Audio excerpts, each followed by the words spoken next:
So there you go. But today, for the viewers, tide turning sort of just a bit after the start. Classic summertime nor'east conditions. Pretty big low pressure cell to the south of Sydney, so we're just in this very strong, quite strong gradient flow, plus the Sydney Harbour funnel, plus a bit of thermal on top of that. We can expect the last lap to be pretty robust and probably stronger than last Sunday. So all the ingredients, and the crews will have the opportunity to have a couple of weeks off at Christmas time to consider what happened today. Yeah, it's certainly a day where it's going to challenge the crew's boat handling again, but this is what the skiffs are built to do. They're all on small rigs, no surprise. We've seen one boat, that's Yvette Heritage's boat. She has taken the reef option. These skiffs now do have an option to put a small tuck reef in the smaller mainsail and sail with a smaller jib, and she's taken that option. Jimmy Berry, what would you be doing? Do you like the sound of her solution there? No, I think very comfortable second rig for everyone out here today. It's perfect skiff conditions is what we've been waiting on. Yeah, it's kind of nice, isn't it? There's going to be plenty of airborne action. And Bucko, how much wind do you reckon we've got right now? I mean, clearly Friday night we had the Super Cup, which some of you viewers will have seen. We had about 5, 6, 7, 8 knots in short course racing. Today couldn't be a more different story. No, it's fabulous, isn't it? Look, we're in the 20 plus here and spikes, and we're just looking up at the guys pre-start struggling a bit now. Just looking at the Kitchen Maker, one of the leading boats, really having a bit on .com. So over 20, and by the end of the day we'll have effectively for the boats with the ebb tide more than 25. Yeah, so it's going to be fresh. You're going to see plenty of action. Just Maker. Off camera at the moment, Wow. but right in front of us, the Kitchen Maker's just done a bear away and a full nose plant. To be fair, Bucko, they looked a little nervous about that bear away in the build-up to it. Then things didn't look good for them, did they? No, they rushed and they need to be going fast. You can't do a bear away at lows. Same way the America's Cup catamaran tipped over, trying to hurry the bear away without enough speed. So the AP has just come down. You might have just heard that sound in the background. AP is off. The next gun will be the 5-minute gun. This is, in a perfect world, this is not a time you would have just capsized your boat on a bear away, is it? Because this adds to fatigue and a nice heavy spinnaker, and really not the plan, eh, Bucko? No, not the plan. But, if they handle it well, the bow's not in too bad a place. They'd probably be able to just drift in the wind a bit, get up and go to the line with only minimal damage because they're fairly close and they're out to one side. The problem for these boats always is the bear away. Always is the bear away. When it gets windy, to get the bow down is a bit of an art form. The confidence to do a second one now, Bucko, is those numbers have gone well up. Well, look, we're going to make sure we are at that top mark, clearly, and we'll try very hard to get the drone up in the air for that top mark bear away, and I suspect the chances of every boat staying upright, pretty slim. No, Mark, so that's our betting for today. We're not going to bet on a general recall. We're going to bet on 5-minute gun. How many boats won't be on the riding lever? Ooh, that's for sure. I mean, do you think it would be fair to say that if you stay upright, you win today? Pretty close. So look, we've got for about 4.5 minutes to go. We'll give you a 4-minute gun with some degree of accuracy for you watching at home. At the moment, all the skiffs are out at the racetrack. They're being cautious, is certainly the way I'm watching the body language. They just want to get themselves to the start line upright without using too much energy. I'm not sure we'll have a particularly competitive start. This is just about playing safe for now, because the breeze has come up. It's not survival conditions, but it's getting towards the middle to top end of this rig. Get yourselves ready for the 4-minute gun. We'll just concentrate on the committee boat. Trying to give you a countdown. Yeah, Mark, I mean, from talking for the guys, you're at 10 seconds now, mate. The Kitchen Maker's back up the right way for now, for the viewers at home. Big view, 12-footer on fire completely. So the 4-minute gun has just gone, 3 minutes 55 now. We're in sequence. We had one small AP just to get all the boats to the line, which they've now done. You can see for the drone picture, that's a 12-foot skiff just charging through. Our fleet is starting to get itself organised. I think at the moment, if you were approaching this start, Jimmy, you'd be looking what minimum number of jives and minimum amount of drama just to get to this line. Yeah, you'd be minimising everything, every manoeuvre you can. Probably poke your head out in the big stuff, have a bit of a feel for it, and hide under Point Piper over here to the right-hand side of the start line would be my suggestion, and then come in hot.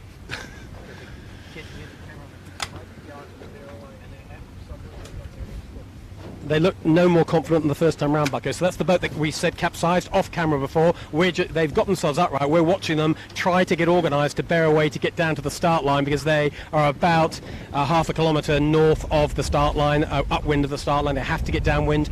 They're trying their bear away now. Sorry to talk about stuff you can't see on screen, but it's pretty interesting to watch as they can get this bear away done. Oh, they've done it, I think. Oh, it's not quite finished, is it? Anyway, they're there. Now they're there. So that's good news. Kitchen Maker will take part in this race. They're going to get to the start line. 2 minutes 45 to go. We're just looking at Ilvi on screen. Coming through, John O'Witty, who is the proprietor of Aeromedia, brings us the great drone pictures. He's helming today. He's got Luke Parkinson on board. He sailed with John winning on Friday, the Super Cup. Probably didn't do John any harm, as John ended up the third overall, and great performance from him in what was a light to medium day. Not really normally Woody's conditions, but he looked pretty sharp, that's for sure. Just behind me you can see behind the picture of your camera cat crew. The boats are starting to line up. 2 minutes 10 to go. We're giving you a decent look at where the pin end is. You can see it's pretty empty. There's a start line without too many boats on it. It's not often you see that on a skiff race. Pitwater upside down behind us too, Mark. We do have a capsizer, Jimmy, don't we? That's which boat is it? Oh, Armarine Like Pitwater. Armarine Pitwater. Yeah, I'm not sure who's helming. I know Simon Nern is off skiing. He's off in Europe, living the jet set lifestyle. Do you know who's driving Armarine Pitwater? Harry today? Price. Harry Price, that's exactly right. Yeah, he'll do a good job. So, If he gets it upright, he will. when he gets it upright, he's going to do it. 1 minute 30 to go. Reticent is how I describe the fleet at the moment. It's not that they don't want to go racing, they just don't want to do any more tacks or any kind of a bearway in these conditions. This is going to be an early call for it, Bucko. It's starting to feel attritional already. Asco in. Dead right. Asco in the tide. And Asco, I think you saw that on camera there. Asco trying to keep life simple. That's not simple. Tacking with 1 minute to go until the start. But let's see how fast they can get it upright. Remember last week we had Asco and Smeg capsizing at the end of the first second lap. We thought that was race over, and Asco ended up winning.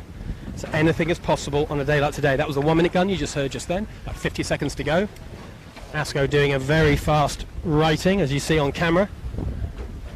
I reckon Asco are going to get away with this just by the skin of their teeth. The fleet start to approach us now. We've got one boat down at the far pin end. That's Kitchen Maker. They're there not by choice, because that's the boat that capsized. That's the only way they could get down to the start line. They are going to have to do another tack back at some point. And in the middle of the line you can see Smeg, and just up to women of them there is Noakes, who put in such a great performance last week. Just that one bit of gear failure let them down. Winning group tacking up in a very nice position up at this end of the line. No one's looking too aggressively for the pin. 15 seconds to go. Oh.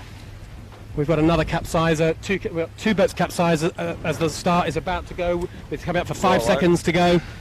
Bingley with pace. Scott Babbage just jumped off a Moth this morning onto the 80-foot skiffs to join Mika Lane and Pete Harris.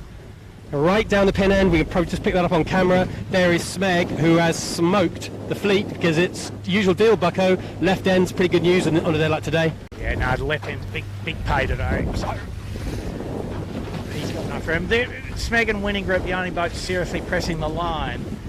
But like we said, pressing the line means a few things, but the race will not be determined by the best start in any shape or form. We just saw Kitchen Maker failing to lay the pin. They've had to tack back onto port.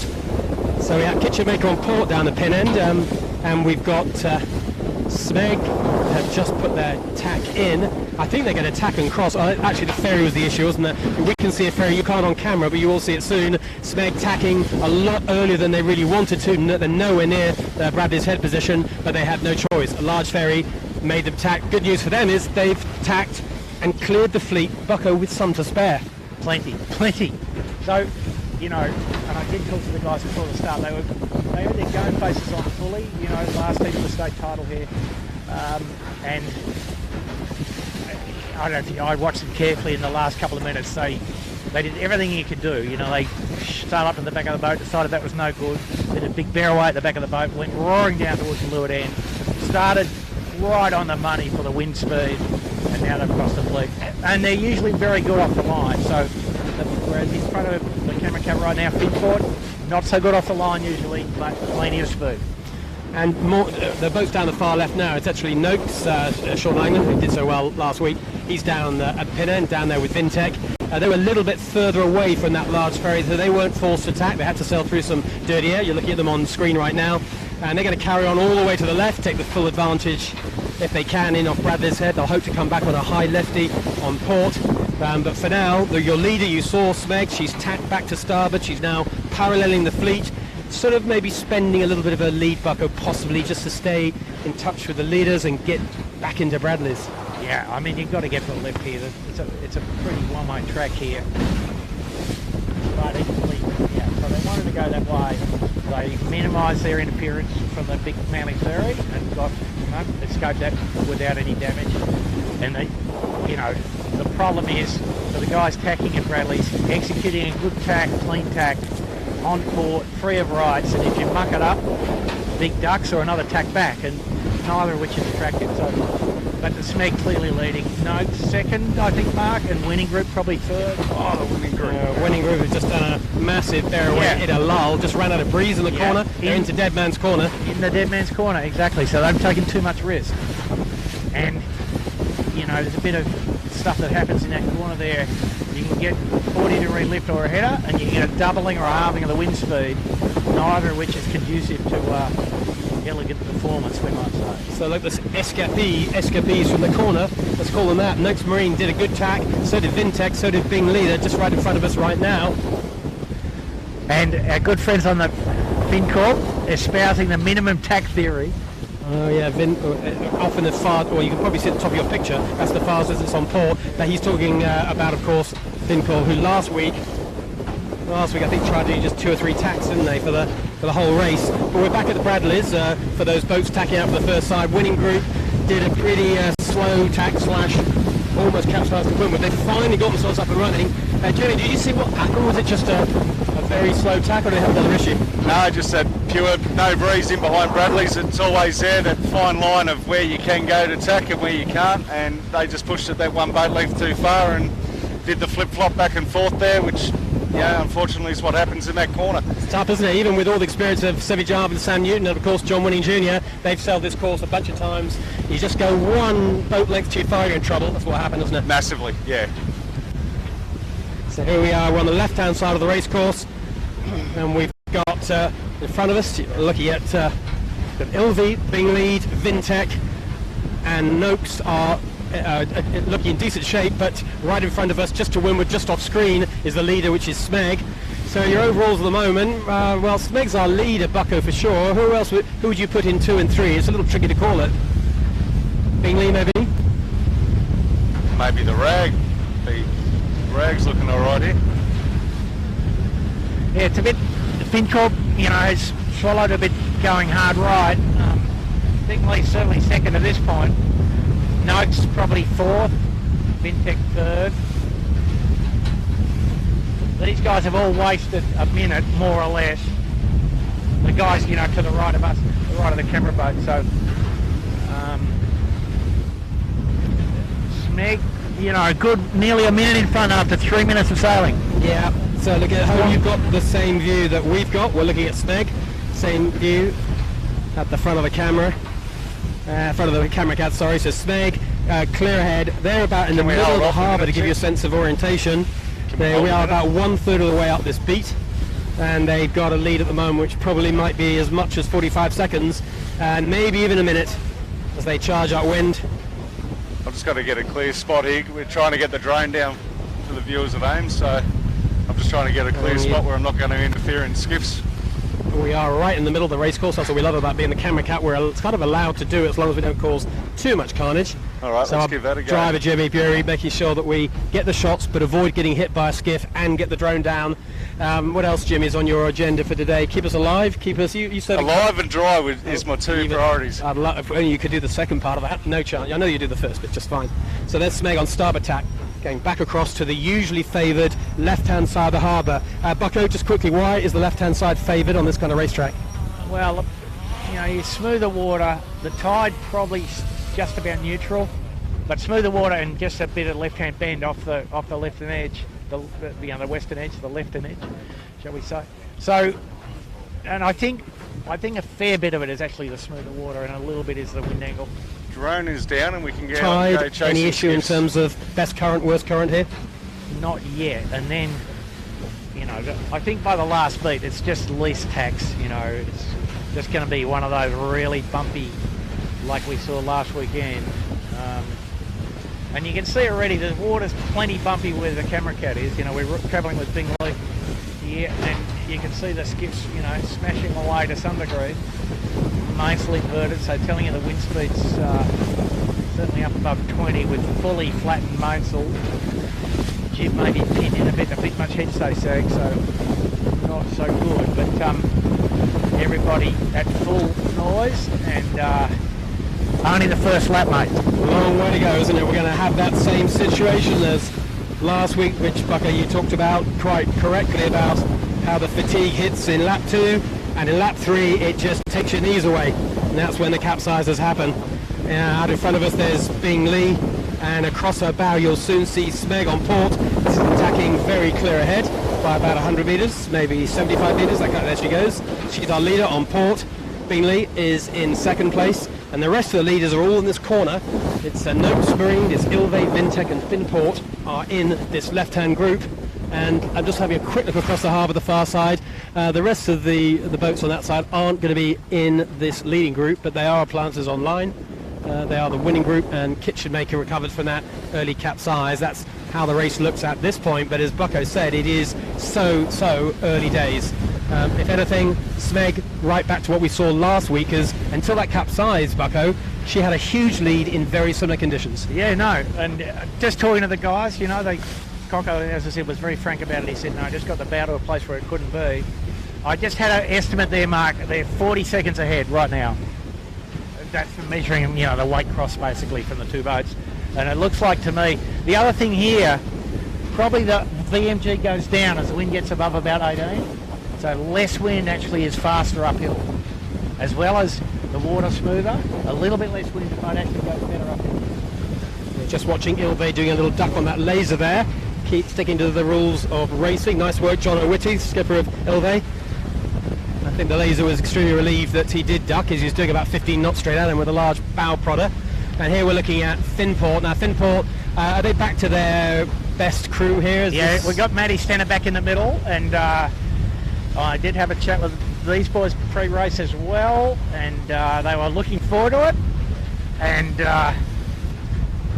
you know, they do sail the boat. The two most confident boat handlers in the fleet are the two leaders, more or less.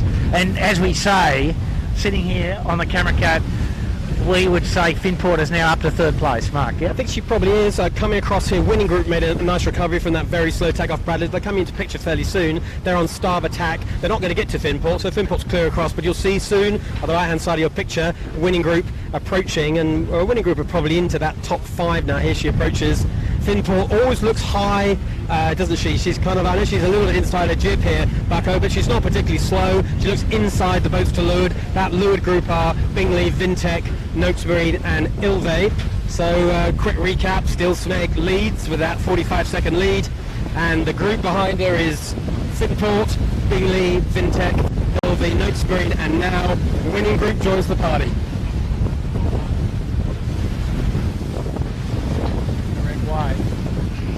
The other thing I think maybe, Mark, that maybe the Finport doesn't like the rough water upwind quite so much. You know, their style of sailing high and very high and slow with everything trimmed hard. As the water gets rougher, they struggle a little bit upwind. Whereas when the water's smooth upwind, they're incredibly quick.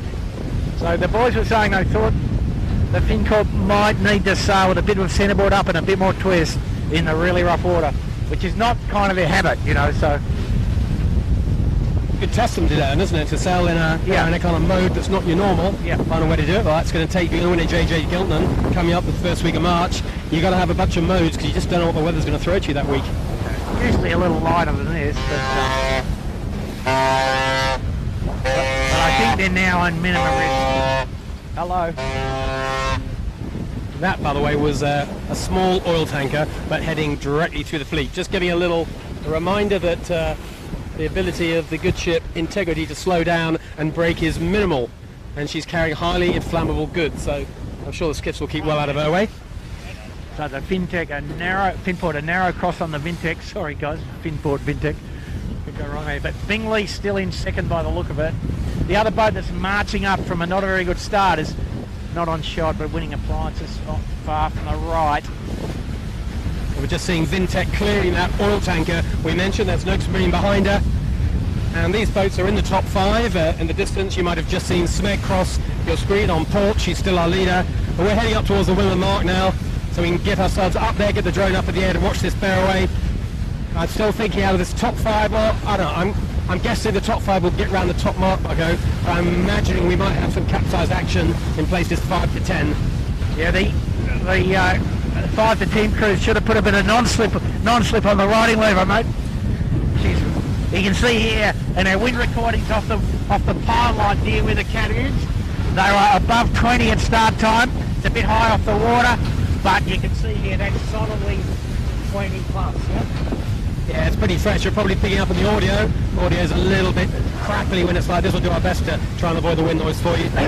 So we're heading up to that windward mark. The leader is probably no more than 3 to 4 minutes sailing for the top mark for the first time, and as most of you will know, the first lap is up to the top mark down via Shark Island. So it's a sort of a little bit of a reachy downwind.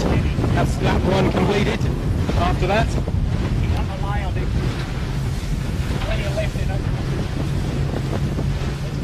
a little bit rougher at the top as well. Our stabilised camera is deceptive. You're probably looking at the seaway and the camera's not moving around thinking, well, it can't be that rough. But we have a super efficient gyro stabilised camera, making it look much more stable than it is. We got the top mark coming into shot.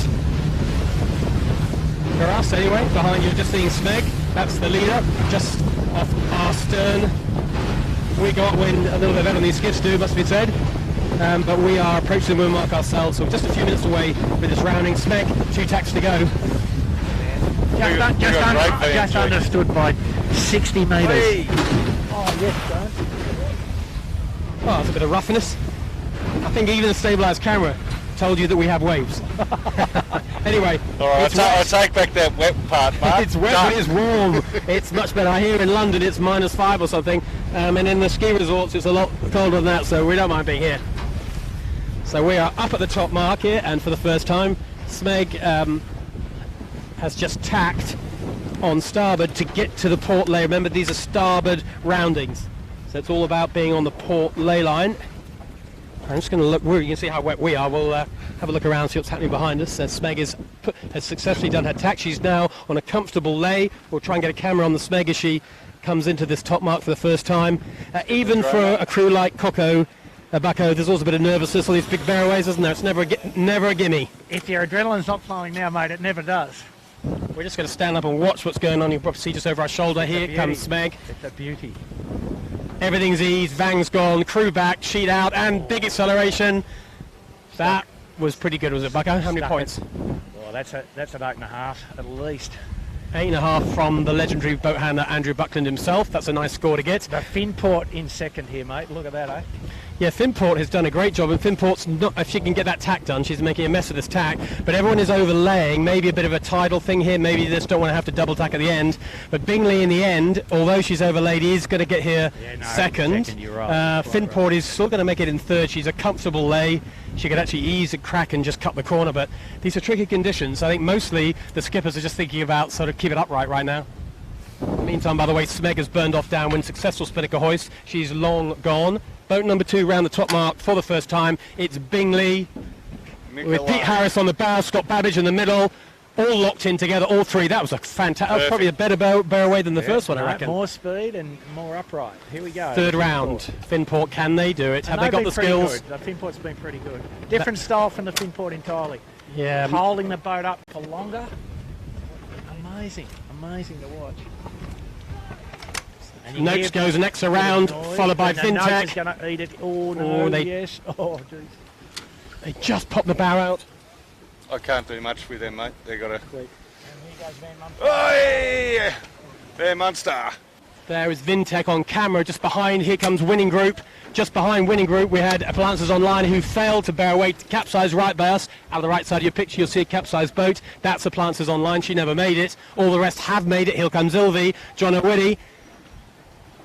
He's the ace drone pilot. He's not flying our pilot today, but can he get a skiff to bear away? Oh, it's a great save at the end, Bucko. Well done, Jono. That's about as close as you can go to sinking without sinking. James, did you think he was going to do that?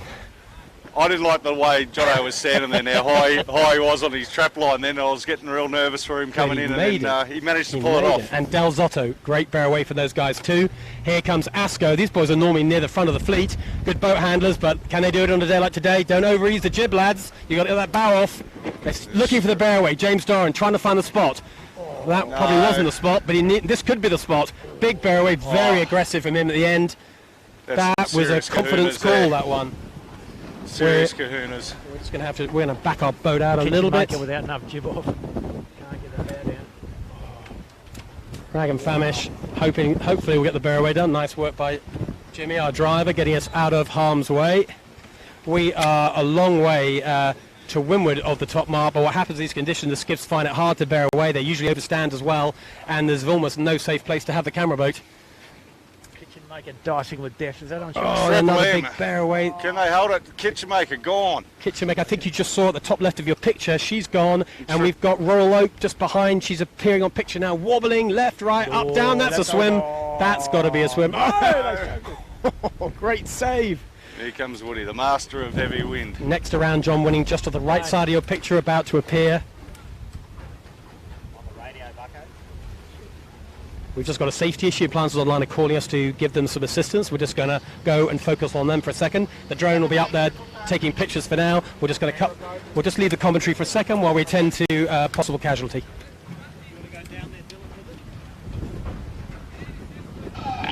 Marine back on shore.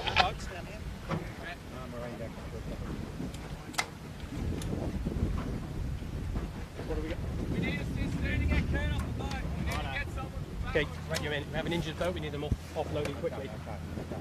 All right, so for the viewers at home, what we've got is Appliance Online. They've asked for a little bit of assistance here. One of their crew is injured.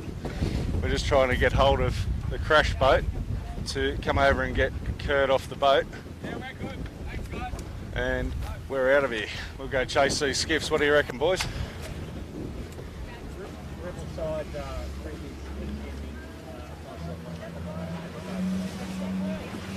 So that's part of what can happen in skiff racing. It can be a pretty dangerous sport. Obviously, there's an injury to one of the crewmen. We happened to be nearby. They did signal to say, "Can we assist?" But the safety boat was on its way anyway. So Bucko just did a quick VHF call to check that we had safety boats coming. That's all happened. Just big nosedive down here, way off in the distance. Oh yeah, we're back in. We're back in with the race now. We're off safety boat duties. We're back into bringing the pictures. And Yandu is on screen at the moment. She got the bear away done. She's back in the fleet a bit. Bucko, did you see anything happen to Yandu, or just lacking a bit of pace today? Yeah, a new motion man in today, and I didn't get off the line too well, and it's never easy. You know, you get back in the peloton and there's strong wind. It's pretty tough to get up the beach in any event. We're just having a look at the next group of boats, and you can see there Triple M, and you've got Rag and Famish just behind, and you've got the Oaks just ahead of them. A nice three-boat race. That's the Nielsen Park corner where so often we get capsizes with all spectator boats, but they all managed to get themselves jibed onto starboard, and at some point they're going to have to flick it back on the port as they approach Shark Island. That's where Winning Group capsized last Sunday in similar kind of conditions.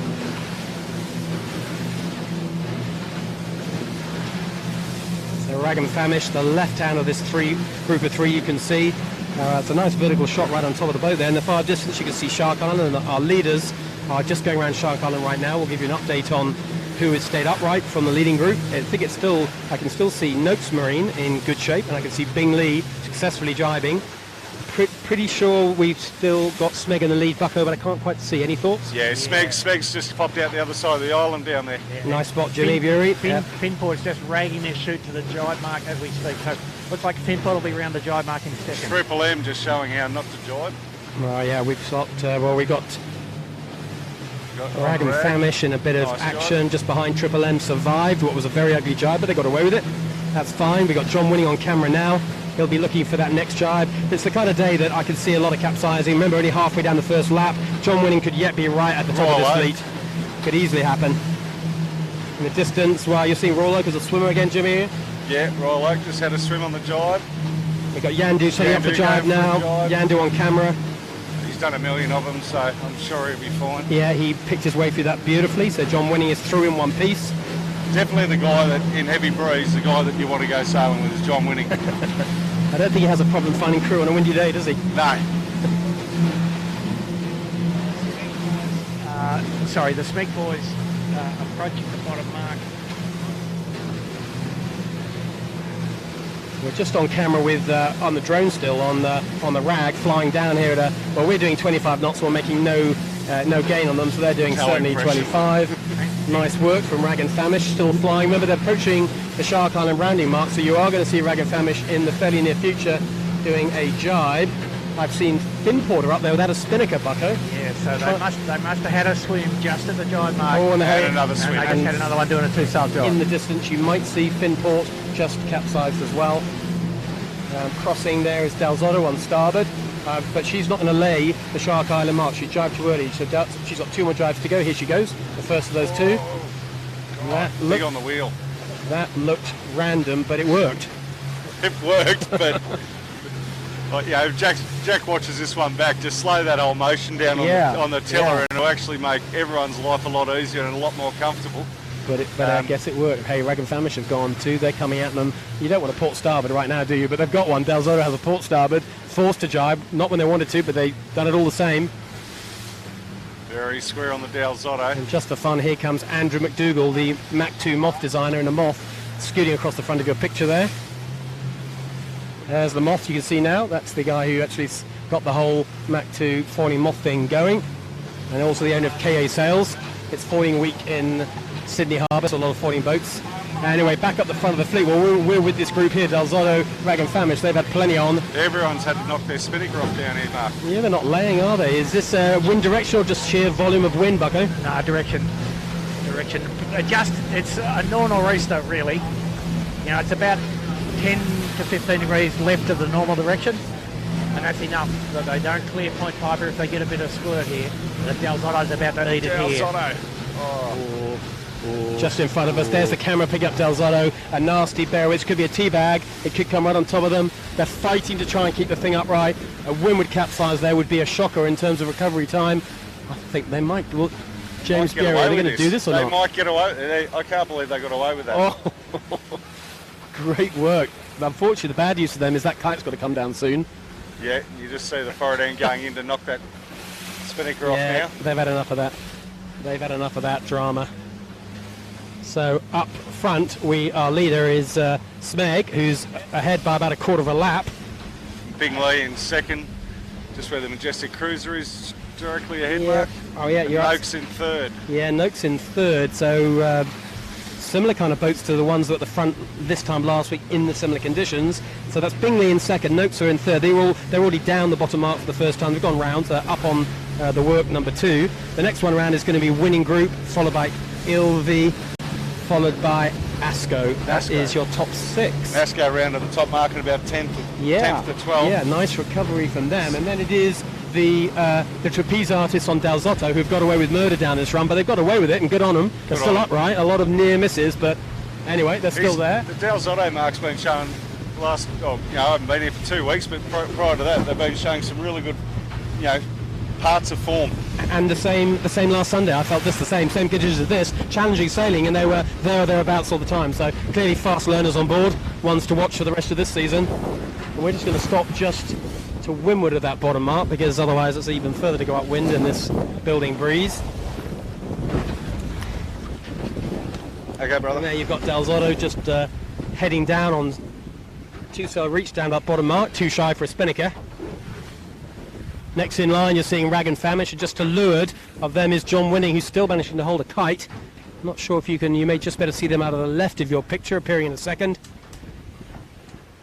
As the camera looks back towards the amazing view of the harbour bridge, and the rounding mark is just to the left of that picture. There we go. Pick up on these skiffs that are There's all coming the out. boats we were talking about. There we go. So there's John Winning, who's the white sail boat on the left-hand side of your picture. Triple M, sorry, is that boat. John Winning's a little bit behind that group. Rag and Famish is the one just to windward. You can see it on camera now. Down ahead of them is Del Zotto. And that's really the middle of this fleet, but I'm not sure we've got a back of the fleet, have we, lads? Because where's the back of the fleet gone? I think they might all be upside down or heading home or something. Finport's just coming around Shark Island now, just setting a spinnaker. So the Finports rescued themselves from being on their side and a variety of other misadventures. And I've seen the Lumix for those Lumix is game, going the home, Katie I think. Love machine. She's heading on home, Going just home. jibing away back down towards the club. So Katie taking her. Katie was Yvette's boat, wasn't it? That had the reefed up boat. Katie Love went with the full rig. So they've got some gear damage of some sort. They'll be going home. So we are. Let's just reset ourselves. We are now on lap 2. This is the windward leeward, back up to that tricky top mark. Then it's run all the way down, and our leader is still Smeg, still upright, still Smeg. flying along. Increased her lead. She's probably a good minute and a half clear now. Bing Lee keeping her slightly honest. She's in a clear second. And behind her is Noakes. Noakes is just in front of us right now. We might get a picture of her in a second. She's third. She's probably only 30 seconds behind Big Lee. That's your top 3. And then it's Winning Group, another 30 seconds back, and then Ilvi, another 30 seconds back from there. So plenty of spacing between this 80-foot skiff fleet. There's Sean Langman on Noakes, and in the background you'll see Bing Lee crossing on starboard. That's second and third. Sean's no stranger to a bit of blow. And the Fincorp not in shot. Fincorp in the tide again. Yeah, so Finboard is still on lap 1, just past Shark Island, a long way to go. This might be a step too far, even for a boat with their legendary boat speed. So we're just going to make a bit of woman advantage now we've got the drone down. We're just heading off to follow Bing Lee and Smeg in front of us. Passing just behind us is Winning Group. You might see out the back of my neck in a second. But we're back on Bing Lee now anyway, we'll keep an eye on her. So, Bucko, Bing Lee's going to have, we think, the crew today is their JJ crew. So they've got Pete Harris, Scott Babbage, who's just back from working on the F50s in New Zealand, and we've got Mika Lane. What do you think of that lineup? Well, it's pretty good. I mean, Pete's a big boy and he brings a lot of experience and calmness to the unit. And, they've actually looked pretty good today in difficult conditions. So, they look confident, which is a difficult thing. Change one crew member, you always have a little time where you're not quite sure. Nothing like having gone around a track 40 times in the same place. So I think it all goes well.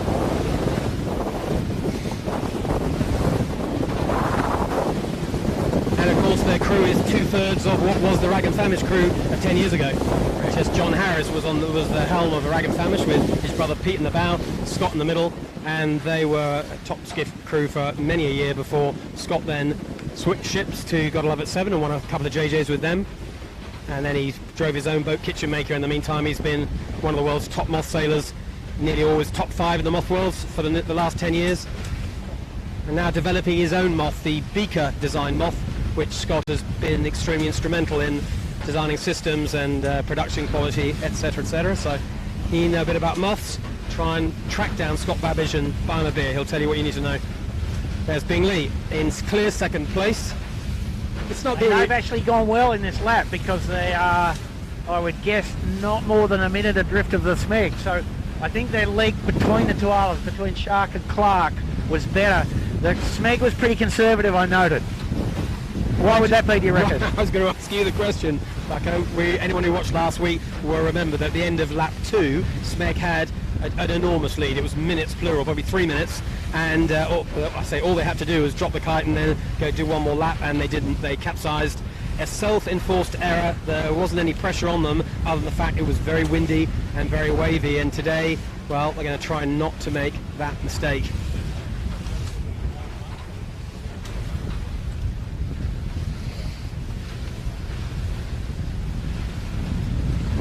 Speaking to the sheet hand during the week, yesterday off the Smeg, he obviously had a good night on Friday night winning the Super Cup with Trevor Barnabas on board there, and then yesterday he filled in on the Manly Surf and Slide 16-foot skiff over at Manly.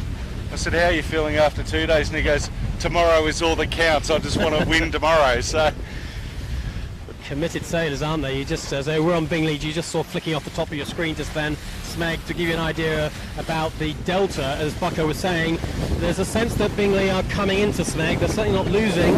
I think Smeg at one point had close to a 2-minute lead, and now it's not much more than a minute, so something's happened here. And the wind, is it down a little bit, Bucko? It feels a little less fresh. From what's happening in the atmosphere, I'm not sure what's going on, but a bit of cooler air and a thunderstorm brewing to the west of us. So a little bit of suppression of the breeze rotated to the left quite a long way. just trying to line up the Smeg in the background there in the There is Bingley in the foreground, and in the distance there is Smeg, dead to windward, about 100 and a bit metres, maybe we'll get them 120 metres. So that gives you a sense of where they're at, but that can go in a heartbeat. One bad tack, get the wrong side of a 5-10 degree shift, and that's basically nothing at all on a day like today. And of course they've got to do that top mark, bear away 2 more times, and each time they do it, Bucko, they don't get any fresher, do they? And you know, from last week the guys were saying that by the end of the race they were all pretty tired, yeah? And nobody said they finished last week's race in fresh condition, shall we say. Yeah, nobody was asking for another lap, please, Mr. Race Officer. There was a relief to find the finish line, for sure. It's just compressing down the rocks here, isn't it? Yeah, much more wind. Quite right, Jude. Just as we come to the far side here, all of a sudden now we've got just more breeze, maybe another 2 or 3 knots of wind. Then you just see the beginnings of the current starting to go the other way too. Yeah. Just a little bit. I'll be able to remind Big Pete Harris that he might be getting a bit long in the tooth to be in a bow and 18-footer, but In theory, but as you said, he's a pretty good guy to have there, isn't he? bloody hell, yeah. Just a lot being of... tough on there. That was a really nice tack. We didn't comment on that, but it's never easy tacking a skiff in 20-plus knots and waves, and they did make that look pretty straightforward. And the Smeg just did the same, made it look easy, and they came out of the tack perfectly. Load heel to windward just slightly, just enough jib back to get the bow away. Off you go. And they made it look easy, and it's actually pretty delicate. But there's Bingley in the foreground. In the distance, you can see the boat to the left is Notes Marine on starboard tack coming towards them, and dead to leeward is Navy Jump into the winning group. That's the following 3. So, Mark, what we might see here, this thunderstorm might just blow away a bit, and the breeze, sun will come back out, and it will blow hard. Harder, even harder. Yeah, it feels all of a sudden, we were just saying a couple of minutes ago that the breeze had dropped a bit. Well, now it's absolutely come back, and with a bit of extra in it. And, seriously, north-northeast now, these guys are, if you're at the white line where we are near the Canberra boat, you would lay the windward mark from the white line, which is indication of breeze a long way on the left. And we're just following Smeg here. She's got Watson's Bay in the background, all those buildings there, there's Watson's Bay. And to the left is the mark she needs to get round, so she says she's not going to lay from here, even with a bit of assistance from the tide. She's got at least another couple of tacks to do. Last time what we saw Smeg do was get a lot closer to this mark.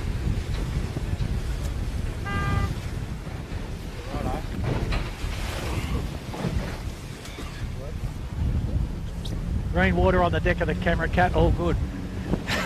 A little bit wet, we're okay, we'll survive. Yeah, so she's not going to lay. She's probably going to go, I think, much closer to Watson's Bay and try and judge this lay line a bit more accurately. Certainly the last time round, Bucko, just about the whole fleet overlaid significantly. Yeah, wasn't their top concern though, was it? No, it didn't. Did it matter? In truth, not. I mean, sure, you missed that distance, but getting around safely is clearly the most important thing by a country mile. And, because if you overlay slightly in these boats, in this wind speed, the boat accelerates so much when you put the bow down. The VFD doesn't actually change very much. So better to overlay by tree lengths than underlay by tree lengths.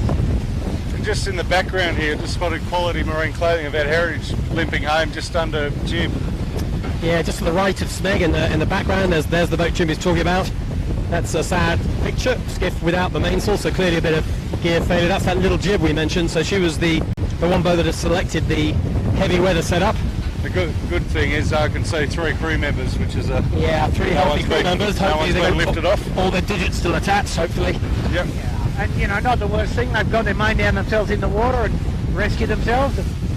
That's the way. Self-sufficient if you can. Always a good thing to do. Exactly. Plenty of good seamanship skills on show out here today as we approach the top mark graveyard. I think we had maybe 4 or 5 swimmers last time, Bucko. It's going to happen again, isn't it? I doubt we're going to get a clean bill of health for the whole fleet, but the top guys, well, usually they're the ones that can manage to pull it off. Smeg, and then Bingley, Noakes Marine. Who's going to pull it off? Jimmy, what's your call? Who's going to get upright on this rounding? God, I hope I haven't put the commentator's curse on the Smeg boys with... yeah, I'm pretty good at it. Look, I'd like to think, you know, these top couple of guys will comfortably get around. Not too much drama. The Smeg and the Bingley have actually shown some really good boat handling so far, and you know, Sean Langman back there, he's no stranger to up strength breeze. So you know, everything's all. I think you know we've got a good race on our hands. Just if Smeg can keep the wheels under the boat, it's a big thing. Noakes were pretty tardy last weekend in this stuff, weren't they? He was our set after Smeg and Nasco had turned over. Noakes Marine led for the next lap and a half. Yep. Great boat handling, great tacking. He looked like he had no problems at all. But it's just tough stuff. So look, we've seen Smeg do her tack. She's on screen right now. She's on starboard tack, looking for that ley line. One more tack, and then it's ley line, and then it's bear away, and we are up at the Wimmer mark. The drone is up in the air, so we're going to get you these pictures, hopefully. Just behind us, you'll probably see Smeg appearing in a second. And it's all going to happen up here again. This is the place you want to be. There is Smeg just behind us. We're on the normal boat camera, just looking back for now. We'll get you on the aerial as and when we have that fully sorted. First boat, Smeg, top mark for the second time, halfway through lap 2. Remember, this is a lap straight downwind this time, down to the bottom mark, forgetting Shark Island. This time last week, Coco bore away down here and immediately jibed. I think today it's a little fresher. I think he'll be a bit more conservative. Anyway, here he comes. Here he approaches. There's that great aerial shot. Smeg straight at the camera, straight at the drone. That was beautifully done. That was better than his first Brero, Bucko. That's a 9.5 out of 10 for me. Yeah, I'd agree. That was beautiful.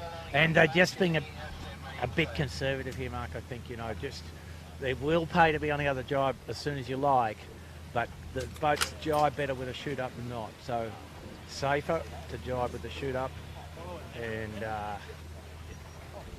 in your own time and in a bit of smooth water if you can find one. Yeah, that is right. So we're going to stay up here at this top mark and get the next boat. Bingley's probably another minute or so till she gets to us. She's on the ley line. No more tacks for her. But she has got a little bit of work still to do. She's going to lay. Isn't it? That's 40 seconds of sailing, and the Smeg is nearly down at the the leeward shore, going to set up for jibe now. Smeg Not is spot to be jibing on Smeg's the not on Smeg. camera right now, but we're keeping an eye out of our other eyes for you guys at home. We only got one drone, so we're going to show you one of the aerials. We're on camera with Bingley approaching the top mark for the second time. Smeg has got round the top mark, put a kite up, and Smeg is jibing now. To give you an idea, she just about hit the shore off Nielsen. She's jibed, and we think she's successfully jibed. So that's what's happening with our leader. Our leader has jibed and is heading downwind. Here comes Bingley, second round the top mark for the second time, with a big lead over the boat behind her. She can afford to be conservative. Let's see if she can do this as well as Smeg did it. There's the bear away. Yeah. James Bury, your comments on that one? Oh, just on the wrong side of a wave there, and the bow just started licking down, and it got me a little bit nervous looking at the Bingley, but they pulled it off perfectly. You know, it's still got to get that spinnaker set and get moving, and then can sit back and have a little bit of a breather.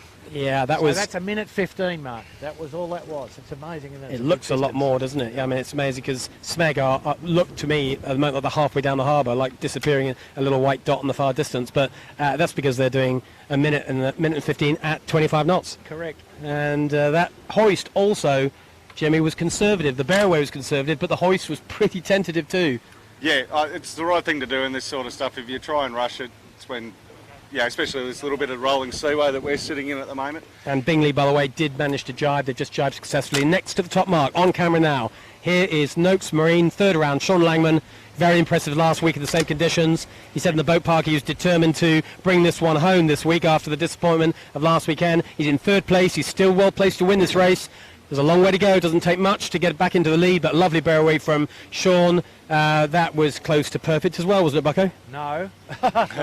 Tell me, what did I miss? What did I miss? Mainsail didn't go out far enough, I don't think, So they took a bit of risk there.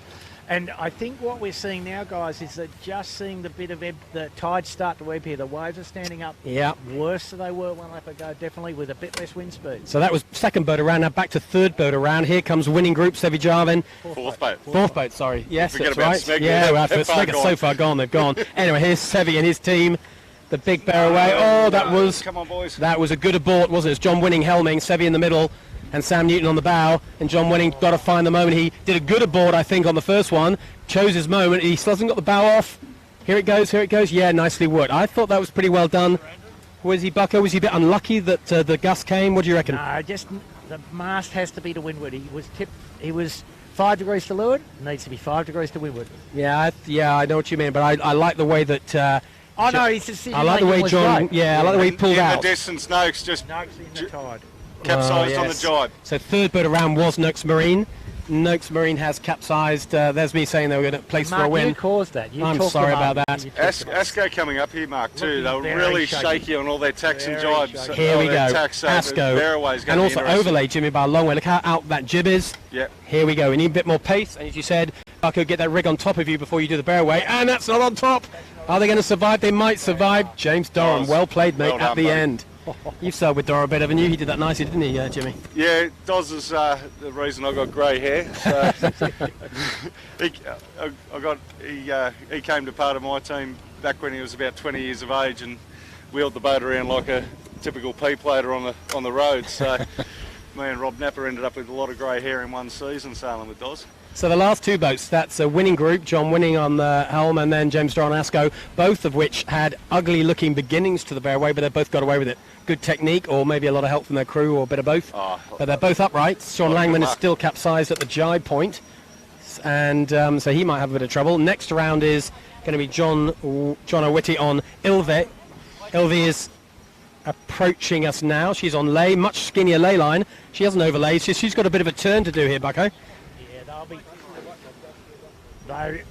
it's tough. They've got to Here she accelerate the boat approaches. before they really seriously put the bow down. So different approach angle. All the first five boats have been overlaid, have been reaching towards this mark. This boat is not reaching, it's laying. Now they can finally crack sheets. They'll need to build speed. Need a lot of jib off. Need to be A lot of everything off, I'd say here. Right back too is They a need- big advantage. Got to find the spot. No rush to go, guys. Go and it's good. They're at the And we'll death follow angle. them. No, he's good. He's See, good. mast upright can be done. All good. And they were patient. They waited, didn't they? Waited their moment. So You got to wait. It's imperative to wait. I'd say some pretty good technique here. I know this is our leading group. These are the top skiff sailors in the world. So you should say, well, maybe they should better do this. But there's a lot of ways you could get this wrong. Oh, absolutely, you can get it wrong. Like, there's a famous one of Chris Nicholson way back when he just got to the top mark and just ripped it away. No preparation there, and down you go. Next round, this top mark is going to be Rag and Famish. And she's overlaid nicely. Lots of room for the bearaway. Inside a Dalzotto, who's actually cutting the corner big time. And you'll just see her coming on screen in a second. They're the two boats there. There's Rag and Famish. She's the first. She's the overlayer. Dalzotto, which you saw before, she's taken a much better line. But Rag and Famish gets around nicely. Come on, Dalzotto. You sailed really well. A couple of great saves for the last downwind. Again, it looks to me like they just keep getting away with it, Jimmy. I mean, they're getting away with it, which is great, but not a lot of predictability in those manoeuvres. No, look, I like his attitude. Like, just drive it like he stole it. He's very confident. He's got the boat into weather, so there's not much that can really go wrong other than what's happening to him right now. Jimmy? Bear away. You've just sunk him, maybe? Neil? No, come on, Bucko, have some faith in me. It was not the best, but again, they've done it. And in days like today, keep the boat upright, get the sails up and down. A little bit of raggedness, well, that's okay, as long as you get the boat upright. Only a young Dalzotto team. guys, it's a pretty big mainsail they've got, and bearing away It's proportionally more difficult as that gets. And here comes the master. Here comes John Winning. Master, This struggling is a the bit. guy. I feel we should not be commenting on him. We should be learning something. Let's see if that's the way it plays out. Triple M not far behind, but we're going to keep a close eye here on Yandu as we go around this mark. And here's John Winning and his guys. Nice and relaxed. He's pretty overlaid as well. He's choosing his moment. Look at John. He's just going to wait till the right moment is right. Triple M in the meantime, just going straight to cut the corner. A very aggressive bear away. No hanging around from them. That's the youth version. The more mature version is choose your moment and off you go. Stick it in. Wow. He's done. John Winning's gone on the bear away. He's done it nice and safe. Lost out a little bit of space for Triple M there, but in the end he's got around safely. And up goes the Spinnaker, about 10th position or so. So at the moment, we've seen that Sean Langman has got his boat back upright and is sailing downwind. At the moment, it looks like we only actually had one capsize. Nobody capsized at the top mark. Is that right, Buck? I think so. And one capsized at the jibe. Decent performance Yeah, but from our fleet. you'd say that of the 10, 3 of them were rolling the dice, wouldn't you? I think more than 3. I think there's Rolling just the a dice couple is an that looked understatement. like they had a real plan. Everyone else was making it up as they went along. Behind the last boat that went around there, which is Triple M, who, by the way, just capsizing. You're on camera now. We've got it on the drone. Nice work from the drone pilot. Triple M's jibe wasn't nearly as good as their bear away at the top mark, so they're a swimmer. But after Triple M, there is no sign of any other skiffs on the racecourse behind them. That's because they, I think, are either capsized or Vintec. retired. Vintec, actually, Jimmy's picked me up quite right. Vintec, we can see coming up this way. Quite a few swimmers. So we're going to have a decimated fleet, Bucko, here, aren't we? Will we get 10 finishers? We get more than 110, but yes, we will get about 10, that's right. So John Winning on camera right now. He's got a jibe coming up. Otherwise, he'll be heading into Vaucluse for an early beer if he doesn't get out of there soon. He's running out of time. He's going to have to go whenever he can, but he's running out of time fast. You can see there's rocks behind, or rocks in front of him are fairly real. So he's looking for a flat spot. He's got Vintec just to windward of him, just making life a little harder for him. Asco. Just ahead of him, we've just seen Asco capsize. We'll probably get that on the drone John picture in a Winning just second. capsized And too. John right on Winning bottle and glass. capsizes on a jibe. That's one for the collectors, isn't it? You don't often see him capsize on a jibe. I felt they were leaving that very late, Jimmy, and like so late that they, in the end, they just had to do it because they run aground. Yeah. That never ends well, does it? No, it's you got to try and set them up early, but you know Woody's the master of it, and probably felt confident with Berger up the bow that they'd get it done. And they got 200 metres there to go, but they're hopefully they're all right. They're pretty shallow on that point, so.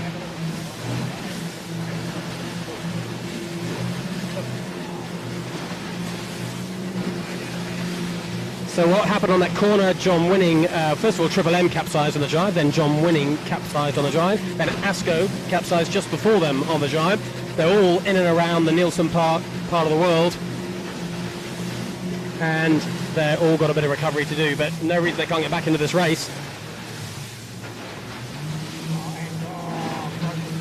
Instead of on the Del Zotto. Oh, the Del Zotto in the far distance, just a little bit too far away for us. I don't think we didn't quite get them on camera. Well, we did get it on camera, fantastic. We've got a lot of action down in front of us. We are on the camera cat over halfway back up the harbour. Our drone is well ahead of us, picking up all the action for you. And Rag and Famish hurtling down towards the CBD. That looks like in the distance, I think it's Ilvey just crossed in front of them. Yep. And you reckon the big carnage there was Del Zotto, was it? Yeah. Woof. Just coming up to Del Zotto here. Yeah. Got old mate just jiving. We'll on see the yacht what's in front of me. I'll see what's left of their boat.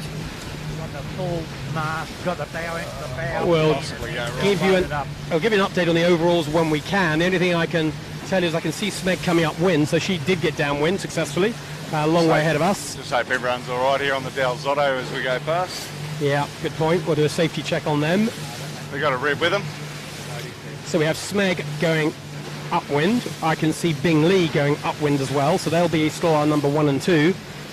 Noakes two, Marine, three. Noakes are capsizing on camera right now. Great drone pilot. And Chits, thanks for finding that shot for us. We're just sailing past Del Zotto right now, who have got an extremely broken mast indeed, but all look healthy. 3 people look fine, and a safety guy on station. We can sail past them. So we saw Notes go in the tide for the second time. That'll start to fatigue them. I've seen Winning Group go around the bottom mark as well, so I reckon Winning Group will be in third place. Bingley over here. First Smeg, second Bingley, third Winning Group. And the next one around looks like it's going to be Ilve, followed by Rag and Famish. And I'm still, Bucko, not sure we'll get more than 10 finishers. Here's a good guess. I'm starting to agree a bit more here with Mark. Bucko, I think we're going to struggle for the 10. The good news is we've actually got the 10 that are in the race are fairly close together, whereas they could be on complete opposite ends of the harbour, which would make it incredibly hard to bring you any coverage worth watching. But luckily, thank heavens for the speed of a drone, that got us to where we needed to be a lot faster than the camera cat could have got there.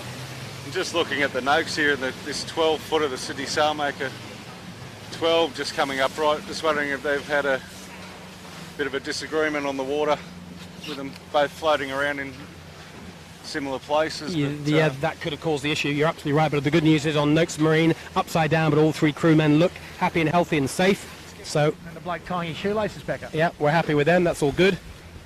Ilve has gone round the bottom mark, so she's in third place.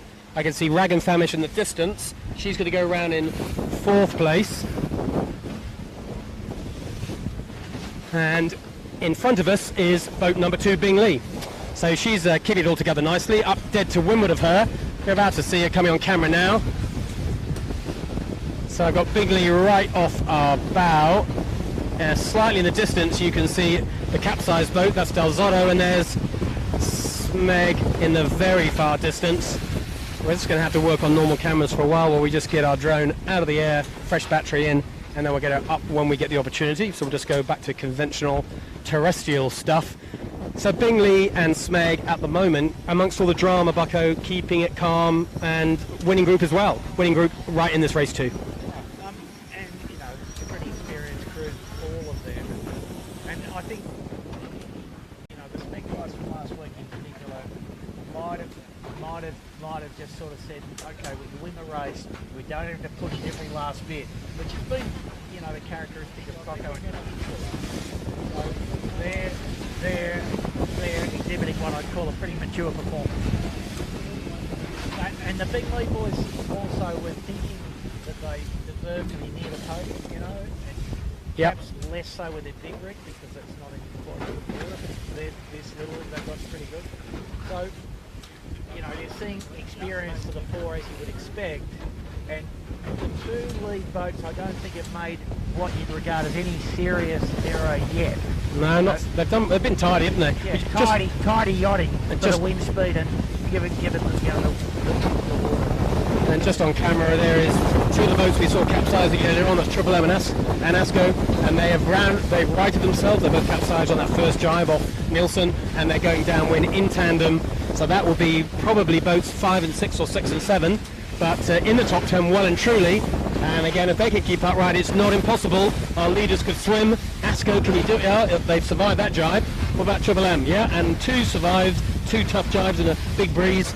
They can get to the bottom mark and keep it upright. Well, they could still be top 3. A lot could happen in this race because, Bucko, we are approaching lap 3. You know what happens on lap 3? Yep. You know, I mean, the rich get richer here too. If you haven't tipped over, you're still fresher than if you tipped over. If you've had any other problem, you've used a lot of energy to solve it. The 2 leaders have appeared to be trouble-free, and we put the hex on them last week, so I'm reluctant to make any predictions. That is right. It is the stabilised cameras are managing to still make it look as if it's a fairly calm Sydney Harbour, but I absolutely promise you it's not. That's what's causing the capsizing and the drama here. It's not just the wind, it's the sea state. It's hard to find the spot that you want to do these manoeuvres on, and that probably is the common link to the capsizer we've seen. Boats being forced to manoeuvre not when they want to, when they've got to, and as we all know, whatever kind of boat you sell on, optimists right the way through to skiffs, it's never ideal. Find a smooth spot, and when there aren't any smooth spots, We said experience, didn't we? We're back on Bingley. We mentioned the crew before, but if we look at the number of skiff races that Pete Harris and Scott Babbage and Mika Lane too, but particularly the front 2, and just the sheer number of races they've done on this race course, well, it's into the hundreds, that's for sure. thousands, I would suggest. Maybe the thousands. He's been around quite a while, you're right, and that counts for a hell of a lot. I think it also counts for the fact that that they're actually doing quite a lot of sailing. Mika works at Vixsail, sells boats, Beneteau and all that kind of stuff, but he's actually on the water a lot. Pete Harris is always on a skiff, given half a chance, and Scott Babbage is either sailing an F50 or a Moth a lot, or this boat, an 80-foot skiff, and sheer number of hours on the water in tough conditions really pays a premium. Let's see, after all talking them up, can they attack the boat? Here we go, come on, don't let us down.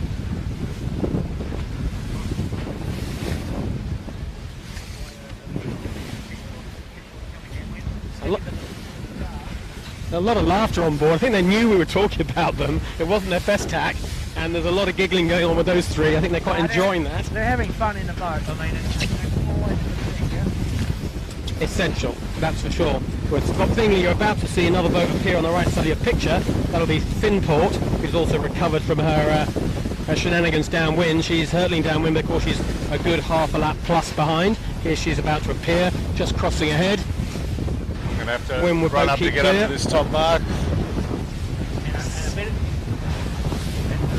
And a bit of cyclonic looking cloud sweeping down the middle of the harbour here. Pretty fresh up where the leader is, Mark, I think. Yeah, it is. We're looking at Bing Lee there, but Bing in second place. Our leader is still Smeg, a solid minute, maybe a minute and a half. I think feel she's maybe extended just a little bit up this third beat. Remember, this is the last beat, lap 3. Top mark for the last time, down with Far Sharp Island to the finish. So far, Smeg, well, she's kept it upright, as has Bing Lee kept it upright, as has the winning group. The top 3 all stayed upright so far. I don't put the curse on them, but I think they stay upright from this point in. This is Smeg's race to lose. Mark, after last week we were able to sell our curse. You know, those witch doctors would pay big money. Yeah, you would, definitely. It was, every time we mentioned a definite winner, that was them done. So they're well shy of the ley line. They did what they did last time. They're going to try and get themselves up to the comfy ley line. Hopefully they're thinking, Cocco's thinking one more tack is all he wants to do. A long way to go though from Bucko actually for here, isn't it, to get to that ley line. Can he? He's okay. He's got enough room on the left edge, so he's allowed just past the white light or thereabouts of getting there, I think.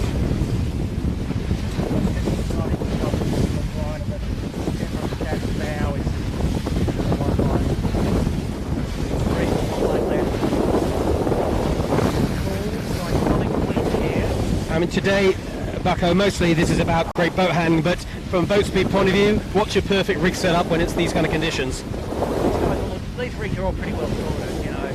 The top part of the fleet, the only standout different boat is Fincorp. The other guys have all got pretty, you know, standard all set up with plenty of food. But sort of less of a drag race than the smooth water southerly, yeah? Smooth water southerly big drag race. This, as you pointed out, is about mast in the air, low risk, I think. I think having the ability to steer around the waves is obviously a pretty key thing here, isn't it? Managing to have enough feel on the boat to be able to get the bow up and down easily. And that's what I'm seeing with Bucko. He's not inside his jib very much at all. He's got plenty to lean on. He can steer around a bit. There they go. That's the last tack of the race, they hope. Pretty nicely done. Should be on or just above ley line. Smeg, your leader. Windward side of the white light should lay easily. Yeah. Easy lay. Bit of tide under him too, maybe, so. A bit of tide. Pretty good. Maybe a bit skinny, but left-hand up here we're in now on the camera cap, so.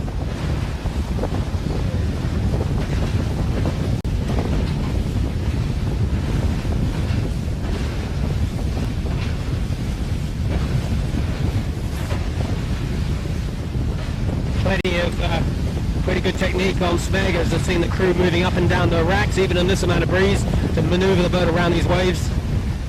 Arms above the head. Well, they're not backing off here, are they? They want to make sure they can give it everything. They want to win this race, extend it. They're obviously having a good time, but also not that many races until the big one, the JJ, coming up in early March, and it's possible we might not have another small rig day before the JJ. Who knows? This could be a last chance to get fresh air practice. So maybe they're just thinking, come on, let's push it as hard as we can. Want to learn all we can and refine the technique.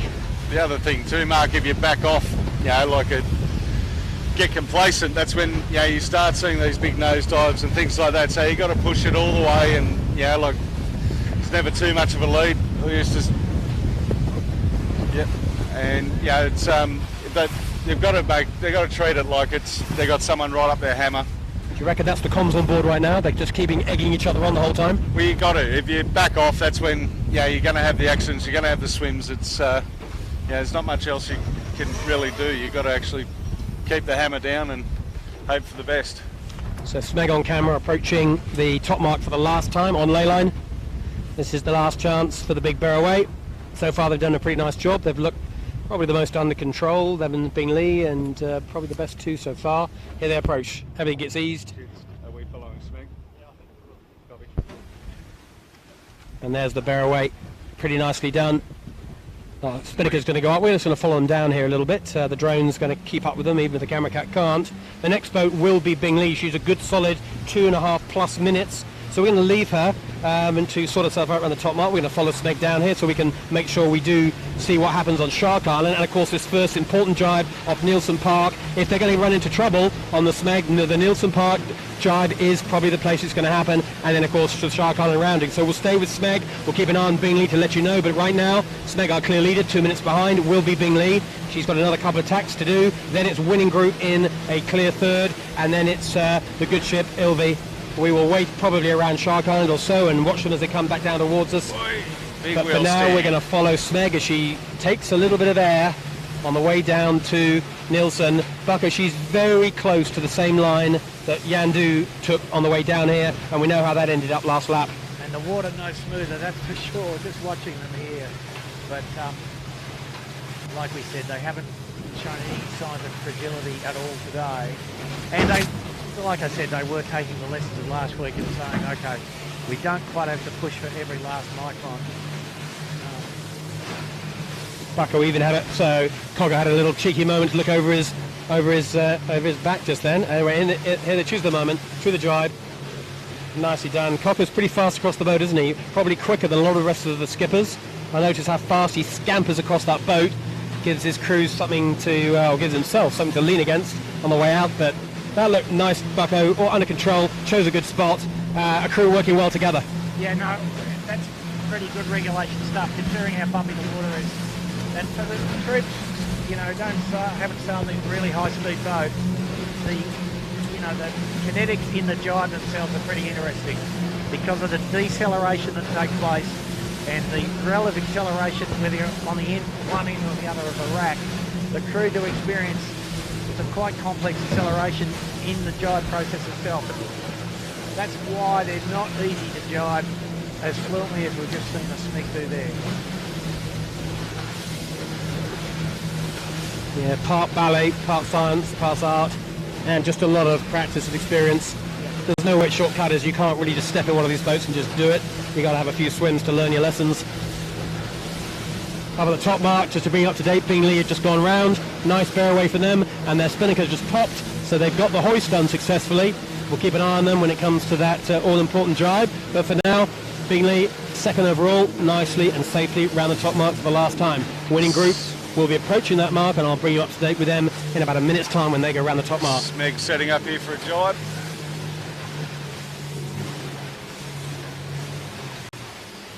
Again, Coco's super fast across the boat. Nice little hold in the middle of that jibe. I think he just knew he had to get the rest of the crew across the boat. He didn't turn the boat up too fast that time.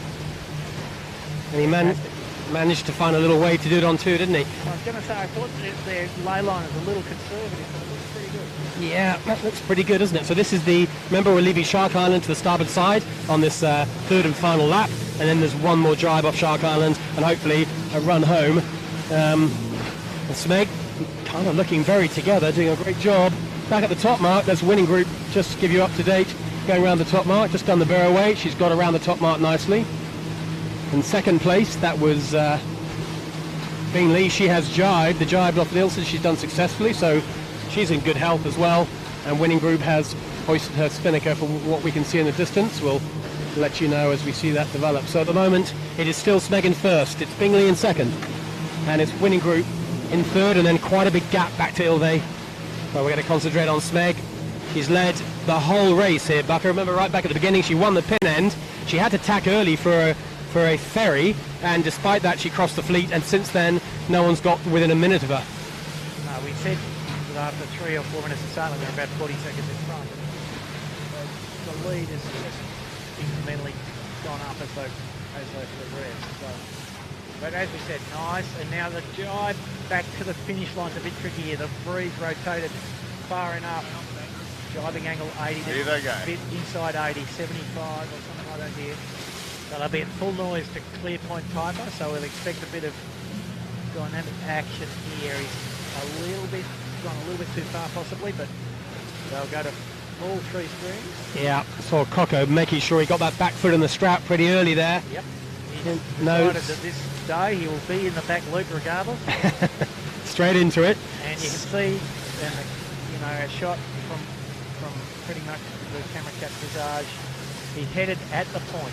Yeah, he's not going to lay it, is he? He will get a lift here, won't he? But he probably won't lay it. There'll be a little lull, but he'll probably have to pull it off by the look of that. And there's plenty of traffic. This is the gap between Shark Island and Point Piper. Ferries go through this every 10 or 15 minutes, as do a lot of leisure boats. So there's a lot of action, which is where you get the bad waves. This is where we saw Kitchen Maker at the very end of the race this time last week get entangled with a spectator boat, and she capsized to windward, just where Smeg is now. So the Smeg just flapped the chute to go over a powerboat wake, a bit conservative, but it's pretty bumpy and pretty squirrely. They're through the lull nearly, and in about another 20 seconds they'll have 30% more wind. Watch this. A lot of spinnaker luffing going on here, Bucko, too. They're trying to get round this little corner, aren't they? They want to hold the kite all the way if they can. They can see the finish boat. They know that they don't want to drop if they can avoid it. No. So they've succeeded. To the right of them on picture, in front of us, we can see it, you can't on camera, is the finish line. They are laying the finish line on the line they're on now. Any kind of a bear away, they're going to have to drop the kite. Any kind of a lift, well, they're not going to get one, are they? If they did, they could handle 10 degrees of lift. Any more than that, they'd be jibing. But for now, the finish line is bang on their nose. They would love to blast through here with the spinnaker up, not have to take the risk of a drop. They've got about another minute and a half of flat-out 80-foot skiff sailing, 22 knots of breeze, choppy. Last day of racing in 2018. Pretty nice feeling to be on board the Smeg right now. He's right. And they'll get there. They're cutting into a little header just right near the finish, but I think they'll get there with a shoot. This looks like a lay. They're going to be very happy, lads, as they get through this line. Rag that kite. That's the header. Just when you don't want it. Now's not a time to bear away and drop a kite, because they'd struggle with the finish boat where it is. You can probably see it about to appear at the left of your camera. Oh, big airborne action. Very judicious flapping there, guys. Flying through the line. A winner of our race today, last race day of December 2018.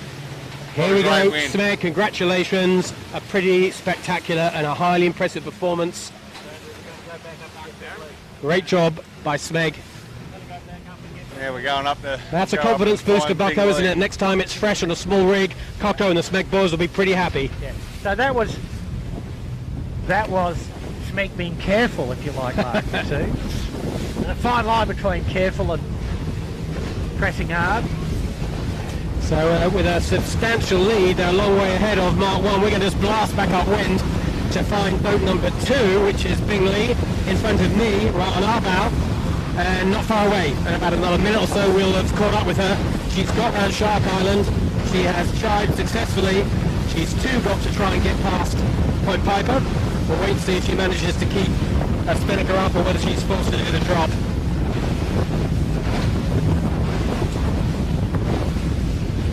Bingley look like they're a little bit low on the track compared to the Smeg, so we'll see. Definitely no less wind though, is there? No less wind. In the distance we can see Winning Group, who are also upright, just about to jibe off Shark Island.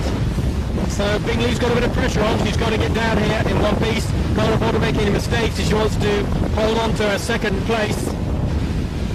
Top of that rig on Bingley. The top of the mast, Dave. Yeah. Jimmy, did you see that bend? Yeah, big bend. A lot of main out. That's a compromise you have there. The backstay. So yeah, there isn't. Plenty of wind. That's just a lot of main sheet out, so no support for the leech. Boat number 2. It's on the same line though, relatively. So It's higher, I think. Look at that. Going over this YA mark. yep. Yeah, you're absolutely right, Jimmy. That was the mark. The other boat was just to leeward of this yellow boy, wasn't she? the drone shot showing pretty clearly now. There you can see in the distance, there's the committee boat, the left-hand side, the big boat on the right is the spectator boat. And at this point, same deal, Michele and his guys, they don't want to drop that spinnaker. They are hoping they're just going to do this in one.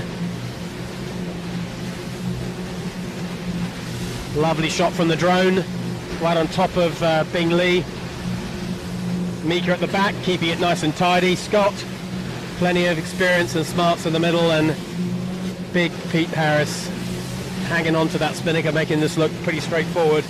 A very polished performance by the Bingley as well. Maybe in a difference in the end, Bucko, not much more than the start actually. I didn't see a lot of difference in performance between them. And a little bit more finesse in the snag, you know, on the corners. So about 220 to the snag. So that's Bingley crossing the line in second position. To a very impressive job from those two. We're just seeing in the distance, I can see Noakes Marine, who's finishing, so she's retired. Some kind of a problem with Noakes when they had that second capsize where we saw them halfway down the track at the end of lap 2, sorry. So Noakes retiring. Coming at us here is the winning group. She's looking at third. She looks like she's to leeward of that yellow mark you mentioned, Jimmy. She's got a bit on here. On the right side, just very skinny. This is the winning group, the blue hull boat flying downwind. I reckon she's got more breeze here, Bucko. Yeah, no, I was just going to say, breeze up again, back to what it was. The winning group at full noise and nearly at the limit there. Are they going to lay it? This is going to be interesting. They are going to be close here. John Winning. They're comfortable. John Winning's got it all on here. He's got a good crew in front of him, but hey, they've sailed pretty well too, haven't they? They're a little bit wobbly on a couple of barrowways, but these three look like they've just got better and better as the race has gone on. Nice job by the winning group. John Winning, Stevie Jarvin, Sam Newton, nice sailing. They take third. And the third boat to not have capsized as well. That might be the last of the non-capsizers. Ilvi, did she capsize? What did we say pre-start, mate? 3 boats. What about Ilvi? Did she capsize, Jimmy? Can you remember? I haven't seen Ilve, but they Oh, they're next. But did she? I'm wondering, did she capsize or not? No, she's coming around the island as we I speak. think you're right. I think she was upright too. So we've got our top 3. We don't have that many more boats coming downwind. To be fair, there will have been a lot of retirees, but we definitely have Ilve. That's John O'Witty's boat. He's just off Shark Island right now. We can see him in the distance. It's very high and slow up in there, doesn't he? He does. Look, we're just going to keep you. We got the drone. Give you some shots down here on the finish line. The next boat off Shark Island is like a good solid 5 minutes sailing away, so we're just going to hang here just for a little bit. In the far distance, I can see 1 or 2 other spinnakers, but I said we might get 10 finishes. I was being optimistic there, Bucko. Not even 10. I think it's going to be more like a 7-8 boat day. I did see John Winning heading uphill when we were, the old master's never going to stop, is he? He'll stay out here and put nav lights on the boat to finish. Yeah, and quite right too. It's part of the whole gig, isn't it? If your boat's in one piece and the crew's healthy, then just get around.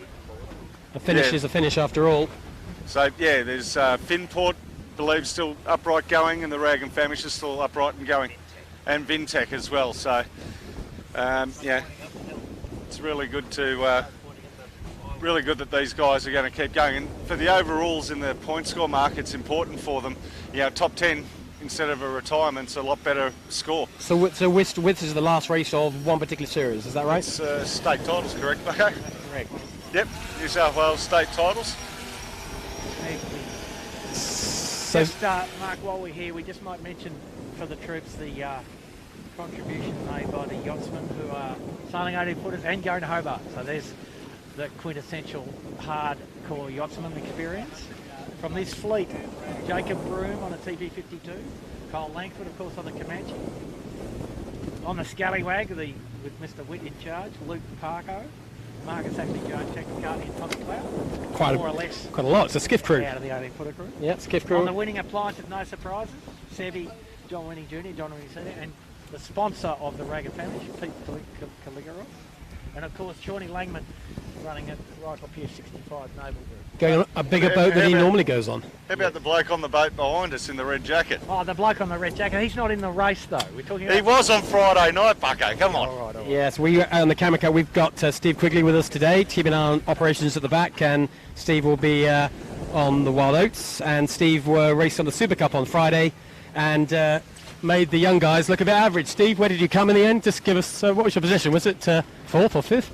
A pretty casual 5th there, Mark. No, we're very happy with that. We beat a few of the rock stars, so no, we had a great day. It was a fabulous event. Really good fun. Yeah, it was a great event. If anybody had a chance to actually see the Super Cup, it was on live. There's a recorded version. It was a great day. It rained a lot, but 3 very short races. We don't see skiffs doing that very much, do we, Steve? Is that something from a club's point of view? Are we going to see that again next year? Well, I hope so. It was a test event in every sense of the word, and I think that we learned a lot. The sponsors absolutely loved it. The crews had a good time. So you might see it part of our program next year, bigger and better. Excellent news, and we know that in the January-February race we've got a couple of days where we've got 2 race days for the skiffs. Today obviously was a typical one large northeasterly race course, which is the normal deal, but we do have a couple of 2 race days coming up, which in itself is a bit of innovation for the skiffs. Here's Ilve. Anyway, the next boat to finish in 3rd place overall. Ilve, terrific performance for them as well. They've kept the boat upright, and an impressive job for them. John O'Witty's done a super job at the back of the boat. And I think when it's a heavy day, Bucko, you should never count these boys out. No, they've been good. They've been terrific. So that's the end of the boats that weren't on the riding lever, I think. No? I think that's right. In the far distance, so we can see what looks like maybe Rag and Famish coming down here. Can't see Asco for now, but as you said, John Winning will be there somewhere. Yeah, Asco looked like they were in all sorts of bother up at Nielsen Park, Jimmy, last time we saw them, yeah? Yeah.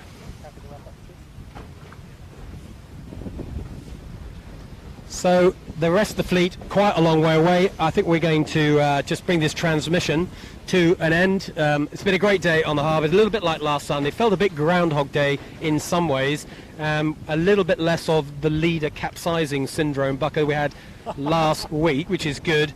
But last week sets a record, mate. It did, didn't it? Hard to take your eyes off Smeg. Impressive from them. What else caught your eye today? Well, obviously, big lead, with their probably best lineup on board. Pretty good, pretty solid. A bit disappointed for the FinCorp boys who got themselves into unnecessary amounts of bother, one might say. So they might have a little rethink about how much risk they take and so forth in these stronger, rough water type conditions. And I think, for the rest of it, we don't generally get this sort of wind in the JJs. So generally lighter, generally nor'easters aren't as strong as this by the time the JJs come around. But still, great test and a great experience for all the guys today. Something to think about over the summer break. Yeah, for sure. And Bucko, thanks for being on today. Thanks for your comments. Jimmy Bury, what's your thoughts today from a boat handling point of view? Who impressed you most? Maybe, apart from Speg, obviously, who else did you have your eyes on? I actually quite like the winning group today. I thought, obviously, a lot more experienced piles into that boat very quickly. But yeah, those guys they've got that boat up and running. They started the season a little late. They're starting to really get everything together, and it's starting to show. And I think overall for the whole fleet, days like today is going to make it a lot better as a crew. You may be heading home early, not finishing the race, but you take a lot away from that, and you'll be able to bring that back out here. And next time we've got a breeze like this and conditions like this, they'll be able to handle the boat a lot better, and we'll be able to see a lot better racing across the whole fleet. Yeah, for sure. And I think if the winning group, as you said, add a bit of extra boat speed, I don't think they're slow, but they're not super fast yet. But they've got 6-8 weeks to find the boat speed button, then add that to boat handling. They're going to be in it for the JJs. Yeah. I personally think the top Aussie boats that we're going to look at, obviously the Finport, the Smeg, the Asco on their day, but they're today, which I thought they'd be okay. They sort of dropped the ball, and obviously the winning group are slowly but surely chipping away. They're like the silent achiever at the moment, heading into the JJs. That's right, and not that long for the JJ. Of course, the JJs we're going to be having the Kiwis, the current holders. So we wait to see the Kiwi contingent, probably 5-6 boats, including the current champions, and probably an American or two, bound to be a couple of Brits running away from the horrible winter in Northern Europe. So it's a proper international event that comes up at the beginning of March. You're just watching Rag and Famish just coming down here. She'll be taking, I think, 6th place. But thanks for being with us today, either live or on the recorded version. As ever, a pleasure to be here, pleasure to be on the Camera Cat, the back of the boat. Thanks to our director, Michael Chittenden, who somehow manages to take amazing still shots as well as pressing all these buttons, and to Aeromedia, to our drone pilot, to our camera operator, and to the rest of our support team, every one of you, thanks for being with us, and take a well-deserved Christmas break. And to our viewers as well, we look forward to seeing you again the mid to the end of January. Go to the club's website, just Google 18 footers, and all the rest will pop up by magic, and you'll better follow the schedule from there. Anyway, it's been a pleasure talking to you today. Look forward to seeing you guys in 2019. Goodbye.